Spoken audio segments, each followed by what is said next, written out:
Hello everyone, आप सबका फिर से स्वागत है टेस्ट क्विज में। आज हम अपने लेक्चर को आगे फर्दर कंटिन्यू करते हैं। हमने प्रीवियस क्लास में देखा था प्रिज्म का रिफ्रैक्शन। अब हम आगे टॉपिक को और कवर करते हैं हमारे चैप्टर लाइट रिफ्लेक्शन और रिफ्रैक्शन में। तो चलिए स्टार्ट करते हैं। हमारा जो चैप्टर था लाइट रिफ्लेक्शन एंड रिफ्रैक्शन,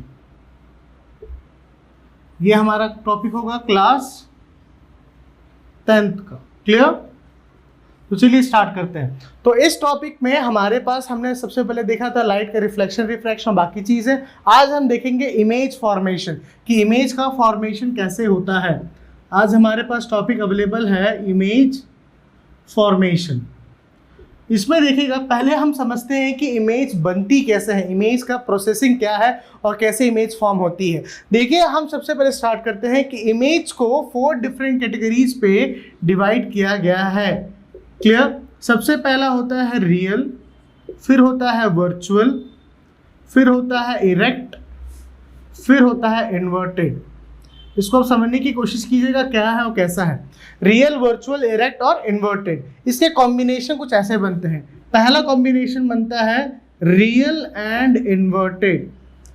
पहला आपका कॉम्बिनेशन बनता है रियल एंड इन्वर्टेड। दूसरा कॉम्बिनेशन आपके पास बनता है वर्चुअल एंड इरेक्ट। पहला कॉम्बिनेशन बनता है रियल इन्वर्टेड, दूसरा कॉम्बिनेशन बनता है वर्चुअल एंड इरेक्ट। देखिएगा, समझने की कोशिश कीजिएगा। जैसे मैं मान लीजिए मिरर की बात करता हूँ, ठीक है। मिरर में आपको अच्छे से पता है मिरर को 2 प्रकार से क्लासिफाई किया जाता है। एक आपके पास आता है प्लेन मिरर, एक आपके पास आता है स्फेरिकल मिरर। मिरर को कितने टाइप से क्लासिफाई किया गया है? 2 डिफरेंट टाइप से क्लासिफाई किया गया है, प्लेन मिरर और स्फेरिकल मिरर।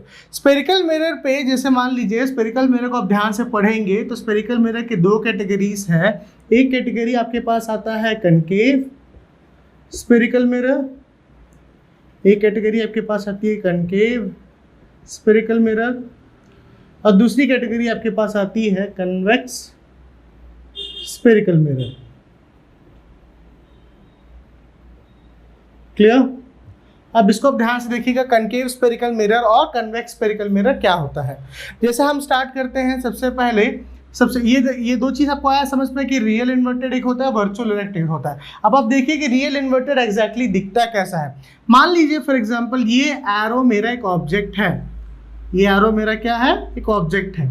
इस ऑब्जेक्ट को, ऑब्जेक्ट कुछ भी हो सकता है, एक इंसान ऑब्जेक्ट है, पेन एक ऑब्जेक्ट है, ठीक है, बोर्ड एक ऑब्जेक्ट है, जो भी चीज वस्तु वो सारे हमारे क्या ऑब्जेक्ट है। अब मान लीजिए ये एरो मेरा ऑब्जेक्ट है, इसका मैं रियल और इन्वर्टेड इमेज देखना चाहता हूं। तो देखिएगा, जैसे कि मैंने आपको लिखा है यहाँ पर, एक रियल इमेज होता है और एक इरेक्ट इमेज होता है।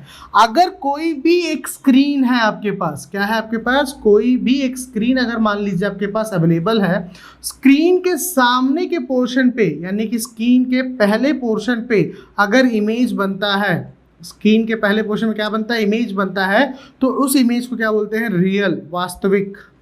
क्लियर? स्क्रीन के सामने पोर्शन में अगर इमेज बनेगा तो वो कौन सा इमेज कहलाएगा? रियल। और स्क्रीन के मान लीजिए बैक साइड अगर इमेज बनता है, स्क्रीन के कौन से साइड? बैक साइड अगर इमेज बनता है तो उसको हम बोलते हैं वर्चुअल। स्क्रीन के बैक साइड अगर इमेज बनेगा तो उसको हम क्या बोलेंगे? वर्चुअल। इसको आप समझने की कोशिश कीजिएगा, मैं आपको कैसे समझा रहा हूँ, ध्यान से देखिए। जैसे मान लीजिए हम कोई भी एक मिरर को लेके चलते हैं, ठीक। जैसे हम सबसे पहले किसको लेके चलेंगे? Concave spherical mirror. Spherical mirror के हमने 2 डिफरेंट टाइप्स को देखा था। स्फेरिकल मिरर के हमने कितने डिफरेंट टाइप्स को देखा था? 2 डिफरेंट टाइप्स देखा था, कनकेव स्फेरिकल मिरर और convex spherical mirror. Hello everyone, चलिए फिर से अब अपन क्लास को कंटिन्यू करते हैं। हमारे पास टॉपिक क्या था? Concave spherical mirror. चलिए कनकेव स्फेरिकल मिरर की कंस्ट्रक्शन और वर्किंग को ध्यान से देखते हैं।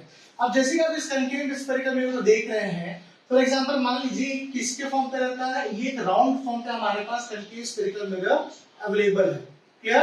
अब देखिए कि राउंड स्फेरिकल मिरर पे जो इसका आउटर जो कोटिंग होगा, हमेशा देखिएगा कनकेव स्फेरिकल मिरर पे कैसी कोटिंग होगी? आउटर कोटिंग होगी। और जो रिफ्लेक्शन होगा इसका, वो रिफ्लेक्शन होगा इसका इंटरनल रिफ्लेक्शन, इनर रिफ्लेक्शन होगा। क्लियर? अब जैसे मान लीजिए इसके डायमीटर से मैंने एक लाइन को ऐसे ड्रॉ किया है, डायमीटर से मान लीजिए एक लाइन को मैंने ड्रॉ किया है, तो इसका जो सेंटर पॉइंट होगा वो पॉइंट होगा मेरा सेंटर ऑफ कर्वेचर। उस पॉइंट का मैं क्या बोलूंगा, सेंटर ऑफ कर्वेचर। क्लियर। अब इस सेंटर ऑफ कर्वेचर के बाद इसके जो एंड दो पॉइंट्स जो मेरे पास मिलेंगे, ये पहले इस पॉइंट को हम क्या बोलते हैं, पोल। हमेशा देखिएगा पोल वो पॉइंट होगा जो प्रिंसिपल एक्सिस का लास्ट पॉइंट और मिरर के जिस पॉइंट को टच करेगा वो मेरा वो पोल। तो वहां पर भी पोल अवेलेबल है, हमारे पास यहाँ पर भी दो पोल्स अवेलेबल है। सेंटर ऑफ कर्वेचर और पोल के बीच में जो एग्जैक्ट जो मिड पॉइंट होगा, जो एकदम मिड पॉइंट जो होगा वो हमारा क्या होगा, फोकस। यहाँ पर भी फोकस हमारे पास अवेलेबल है और यहाँ पर भी फोकस हमारे पास अवेलेबल है। क्लियर। तो जो इनर रिफ्लेक्शन हो गई, ध्यान से देखिएगा, कनकेव स्फेरिकल मिरर पे जो दो पॉइंट मेन है हमारे पास, इसका इसमें क्या होता है हमारे पास, इसमें होता है हमारे पास इनर रिफ्लेक्शन। क्लियर, आपको आपका आया समझ पे। और इसमें होता है आउटर कोटिंग। कौन सी कोटिंग होगी इसमें हमारे पास, आउटर कोटिंग और इनर रिफ्लेक्शन। अब इसमें हम देखते हैं ध्यान से कि हमारे पास रियल एंड इन्वर्टेड, इसको हम देखते हैं ध्यान से, हमारे पास रियल एंड इन्वर्टेड और वर्चुअल एंड इरेक्ट, ये इमेज आपका कैसे फॉर्म होगा। तो चलिए देखते हैं real, inverted, virtual, erect image कैसे फॉर्म होगा। इस कनकेव स्फेरिकल मिरर को मैं कैसे ड्रॉ करता हूं, इस चीज को ध्यान से देखिएगा। ये हम राउंड फॉर्म पे तो ये नेचुरली एग्जिस्ट करता है, लेकिन जब आप प्रैक्टिकल करेंगे तो आपको ये ध्यान देना है कि ये मिरर आप कैसे ड्रॉ करते हैं। तो देखिए, सबसे पहले हमने एक स्फेरिकल मिरर का हाफ पार्ट हमने क्या किया, ड्रॉ किया। उसके बाद हमने एक स्ट्रेट लाइन इसके मिड से ड्रॉ किया, जो हमारे पास क्या हो जाएगा, प्रिंसिपल एक्सिस। इस लाइन को क्या बोलेंगे हम, इस लाइन को हम बोलेंगे प्रिंसिपल एक्सिस। क्लियर। जो ये एंड पॉइंट होगा, हमने देखा था, हमने पढ़ा था, इस पॉइंट को हम क्या बोलते हैं, पोल। इसके बाद हमारे पास कौन सा पॉइंट आता है, इसके बाद हमारे पास पॉइंट आता है फोकस। इसके बाद ये पॉइंट हम किसको बोलते हैं, सेंटर ऑफ कर्वेचर। अब ये जो लाइन में ड्रॉ कर रहा हूं, ये क्या डिनोट कर रहा है, डेफिनेटली आपको बताएगा कि ये अबव द प्रिंसिपल एक्सिस है, प्रिंसिपल एक्सिस के ऊपर की बात कर रहे हैं। अगर मैं ऐसे लाइन ड्रॉ करूं, आपको क्लियरली मेंशन हो रहा है कि कौन सा पॉइंट, ये प्रिंसिपल एक्सिस के बिलो, ये प्रिंसिपल एक्सिस के अबव की बात हो रही है। आप यहां से देखिए ध्यान से आप, फिर आपकी किसकी बात हो रही है, प्रिंसिपल एक्सिस के बिलो की बात हो रही है, इसको भी ध्यान से आप देखिए। अब नेक्स्ट आप देखिएगा ध्यान से कि अगर मान लीजिए किसी भी इमेज की हम बात करते हैं, किसकी बात करते हैं, इमेज की अगर हम बात करते हैं, तो इमेज आपका कहां बनेगा, प्रिंसिपल एक्सिस के बिलो बनेगा और मिरर के फ्रंट साइड पे बनेगा। प्रिंसिपल एक्सिस के बिलो बनेगा और मिरर के कहां बनेगा, फ्रंट। अगर इमेज आपका इस पोर्शन पे बनता है, मिरर के फ्रंट पे और प्रिंसिपल एक्सिस के बिलो पे, उसको हम क्या बोलेंगे, रियल एंड इन्वर्टेड इमेज। उस इमेज को हम क्या बोलेंगे, रियल एंड इन्वर्टेड इमेज। अगर इसी प्रिंसिपल एक्सिस की लाइन को मैं फर्दर एक्सटेंड करता हूं और वो प्रिंसिपल एक्सिस के अबव और मिरर के बैक साइड बनता है, प्रिंसिपल एक्सिस के अबव और मिरर के बैक साइड, एक्चुअली में बनता नहीं है, इमेजिनरी हम बोलेंगे कि वहां बन सकता है, तो उसको हम क्या बोलेंगे, वर्चुअल एंड इरेक्ट। उस इमेज को हम क्या बोलेंगे, वर्चुअल एंड इरेक्ट, जब वो प्रिंसिपल एक्सिस के अबव और मिरर के बैक साइड बनने की संभावना, यानी कि बनने के चांसेस होंगे। तो ये आपको समझ में कि प्रिंसिपल एक्सिस के बिलो और मिरर के फ्रंट बनेगा तो वो होगा रियल इन्वर्टेड, और प्रिंसिपल एक्सिस के ऊपर और मिरर के पीछे बनेगा तो क्या बनेगा, वो वर्चुअल एंड इरेक्ट। तो चलिए देखते हैं हम इमेज का फॉर्मेशन कनकेव स्फेरिकल मिरर पे कैसे होगा। टोटल हमारे पास 6 डिफरेंट इमेज फॉर्मेशंस है, जिसको हमको ध्यान से पढ़ना है इस पर्टिकुलर टॉपिक पे। तो चलिए हम स्टार्ट करते हैं। फिर हमारे पास 6 डिफरेंट इमेज फॉर्मेशन है, वो कैसे ड्रॉ होंगे, वो कैसे बनेंगे। तो देखिएगा, सबसे पहले हम इसके रूल्स को पढ़ते हैं। इमेज फॉर्मेशन से पहले हम रूल्स को पढ़ते हैं।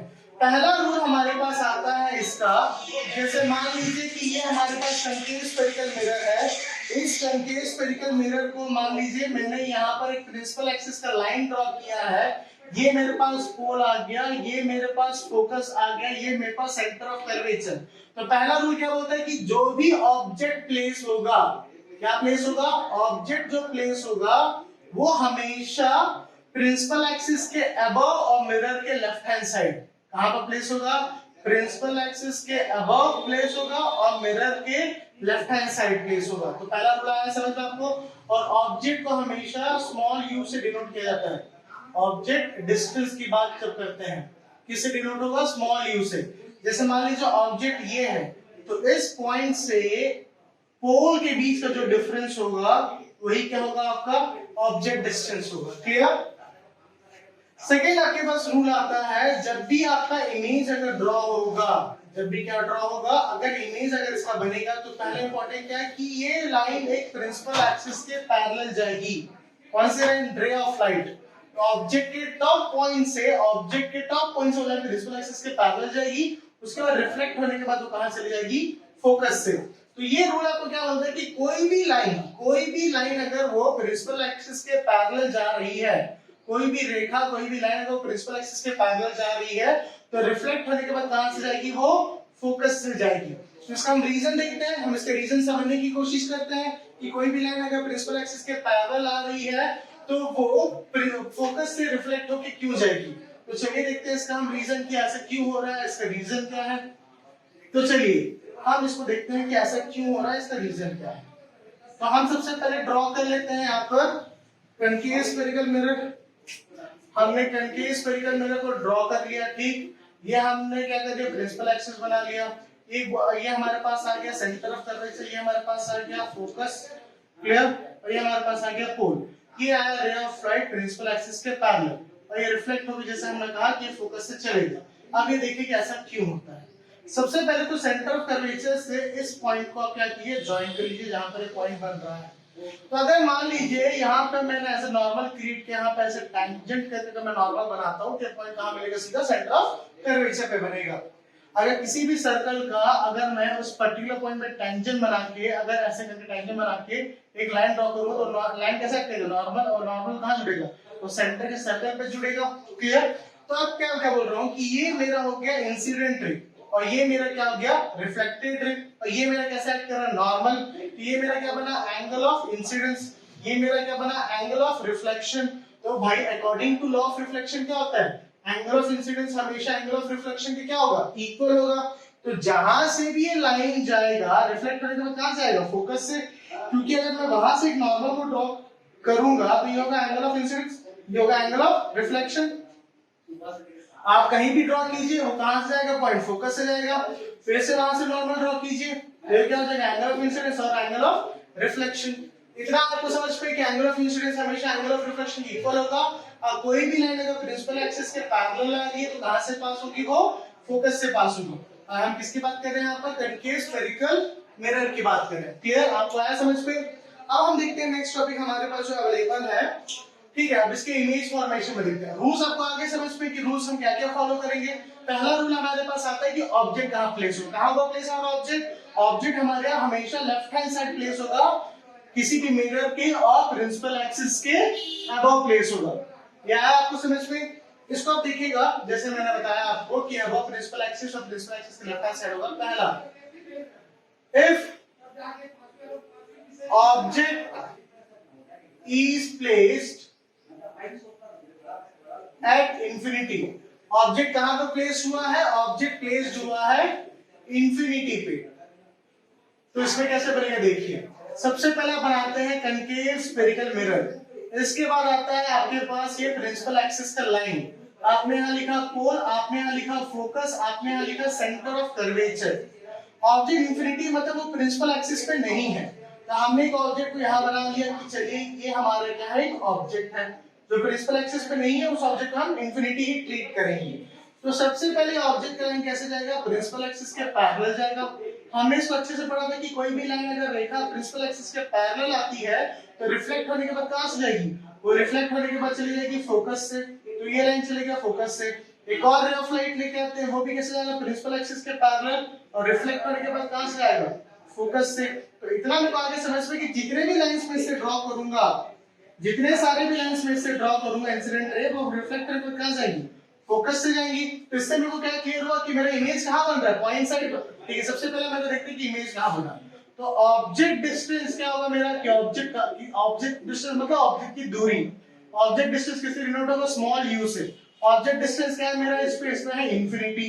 क्लियर? क्योंकि ये प्रिंसिपल एक्सिस पे नहीं रखा हुआ है। सेकंड आता है हमारे पास इमेज डिस्टेंस। सेकंड क्या है हमारे पास? Image distance. इमेज डिस्टेंस को देखिए ध्यान से। इमेज डिस्टेंस किससे लिखेंगे? स्मॉल v से। ये कहां बन रहा है? देखिए फोकस पे। तो इससे और पोल का डिस्टेंस जो होगा वो क्या होगा? Image distance. तो हम बोल सकते हैं क्या बना है, ये एट फोकस में बना है, मतलब ये फोकस में बन रहा है इमेज हमारा। ऑब्जेक्ट डिस्टेंस, इमेज डिस्टेंस के बाद हमारे पास आता है हाइट ऑफ ऑब्जेक्ट। हमारे पास क्या आ जाएगा, height of object. Height of object किससे डिनोट होता है, h से या ho से। हाइट ऑफ ऑब्जेक्ट क्या मान लीजिए, मैं मान के चलता हूं कि 5 सेंटीमीटर का मेरा ऑब्जेक्ट है। मैंने क्या बोला, मेरा कितने सेंटीमीटर का है, 5 सेंटीमीटर का ऑब्जेक्ट। जितना भी सेंटीमीटर होगा आप हमेशा देखिएगा प्रिंसिपल एक्सिस के बिलो होगा उतने में आप लेंगे। प्रिंसिपल एक्सिस के अबव जो होगा, सॉरी प्रिंसिपल एक्सिस के अबव जो होगा उसी को आप कंसीडर करेंगे। नेक्स्ट आ जाएगा हाइट ऑफ इमेज। नेक्स्ट हमारे पास क्या आ जाएगा, हाइट ऑफ इमेज, जिसको किससे डिनोट करेंगे, hi से। क्लियर। अब हाइट ऑफ इमेज को आप ध्यान से देखिएगा कि देखिए यहाँ पर कहा इमेज बन रहा है, एक छोटा सा पॉइंट साइज आपका इमेज बन रहा है। आपको कैसा इमेज बना है, छोटा सा पॉइंट साइज इमेज बना है और कहाँ बना, फोकस पे। तो इमेज की हाइट क्या हो जाएगी आपके पास, पॉइंट साइज। इमेज की हाइट क्या हो जाएगी आपके पास, पॉइंट साइज। और इसको आप बोल सकते हैं हाईली डिमिनिश्ड, मतलब बहुत ही छोटा। सो क्या बोलेंगे, हाईली डिमिनिश्ड, बहुत ही छोटा। एचडी क्या, हाईली डिमिनिश्ड। वो एचडी का दूसरा मतलब होता है हाई डेफिनेशन वाला है। यहाँ आप बात कर रहे हैं हाईली डिमिनिश, मतलब बहुत ही छोटे पॉइंट की आप बात कर रहे हैं। तो आया समझ में कि आप इमेज फॉर्मेशन को कैसे बनाएंगे। तो ये हो गया आपका पहला इमेज फॉर्मेशन, जो आपको ऑब्जेक्ट रखा हुआ है अबव इंफिनिटी। क्लियर, या इंफिनिटी पे जो रखा हुआ है। Thank you so much class. Next class में हम आगे डिफरेंट इमेजेस को देखेंगे। स्टे सेफ और प्लीज हमारे चैनल को आप कंटिन्यू कीजिएगा टेस्ट क्विज में। Thank you.